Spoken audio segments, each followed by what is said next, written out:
چې په ظاهر دا ډیره ښایسته ده خو په منځ کې موږ له دا څه راکوي ټکونه راله راکوي او آخرت نه موږ غافله کوي د الله جل جلاله د عبادت نه موږ څه کوي هغې نه موږ دی وباسي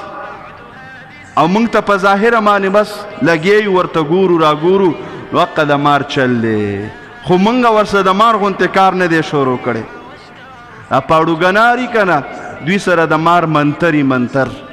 چې منتر ووایي مار گیر کی هغه مار چې ټک لګوي هغه مار هغوی په غاړه کې واچوي هغه مار ما او تاله ماچوي زه ورکوټ یم زموږ ځای ته به پاړوګران راتله دا خیر به یې غونډو دا اوړه به یې وله ورکول نو یو هغه دا لنډۍ ورته وي داسې پوس غونته کي لکه د چینجي خو پیړ ډېر زیاتي او دا سر یم کار کوي او دا سر یم کار کوي دوه سره هغې زما د سټ نه داسې تاو کو زه داسې رپېدم ما ورته ویل اوړه واله خو وړم دله راوړم خو دا مار مې د سټ نه لر کړه ورکوټ یې ومه ډېر داسې احمد نه به لږ غټو میله راته یاد شي ما ته وي بچیا دا سم نه وایي ښه نو د هغه مطلب و چې زه به ورته غاړه کې مار واچوم دی به بیا ما له اوړه راوړي خوشحاله به شي ما ورته مار لر که د یارې دې مړ کړم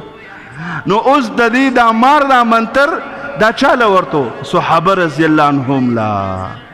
هغوی منتر د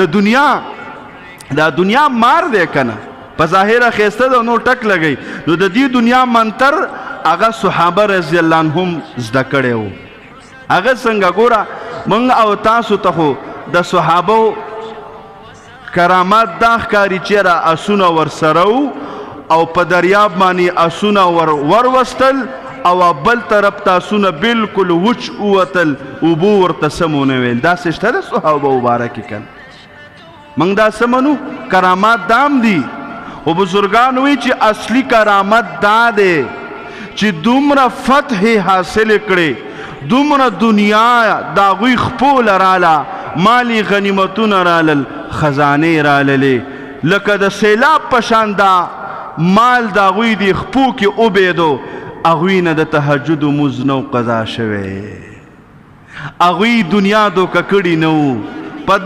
دې خپو کې دنیا پرته وه او د آخرت غم یې کړی دی په دې خپو کې دنیا پرته وه او جهاد یې کړی په دې خپو کې دنیا پرته وه او بچي پریښي دي په دې خپو کې دنیا پرته وه خپل فیملی خپل ملک او خپل وطن یې پرېښی او د الله د دین د خدمت دپاره وتی دی نو هغوی څه هغوی له منتر ورته حاصلولی مې دا نه خو دومره م نه چې آخرت تی نه ده خدای مکاغی نه آخرت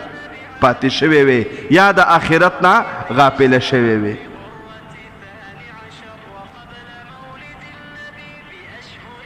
نو غټ کرامت دا دی چې دنیا ورسره وه عمر رضی الله عنه بادشاه دی ابوبکر صدیق بادشاه دی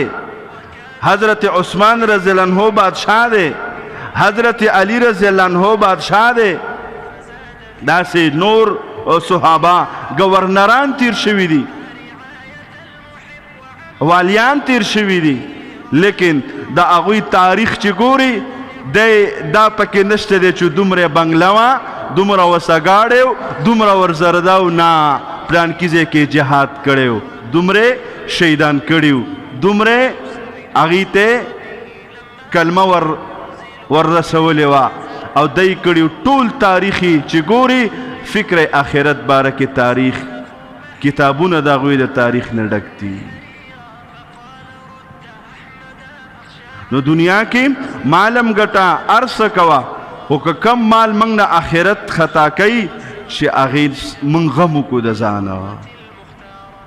بزرگان فرمائی چې کله دا سترګې د دې سترګو نه بدنظري کیږي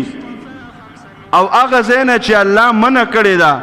او هغه ځای ته سترګې لګي نو بزرگان فرمائی چې په خپل ایمان ویریږه په چې یاره زما په دې ایمان باندې محنت پکار دی ځکه چې دی دومره کمزوری دی چې سترګې دې شي بندولی دی بې حیا ځای نه دومره کمزوری دی چې د کوم ځای نه الله منع کړی چې د هغه ځای نه مې سترګې بندې شي خو دا څه دي د دې د پاسه خو الله دې وجې نه نرمې پردې ایښي چې دا زر بندېږي زر بندې شي چې بنده سترګو له به ډېر څه راځي په بندولو کې څه تکلیف نشته زر بندوه زر لاندې کوه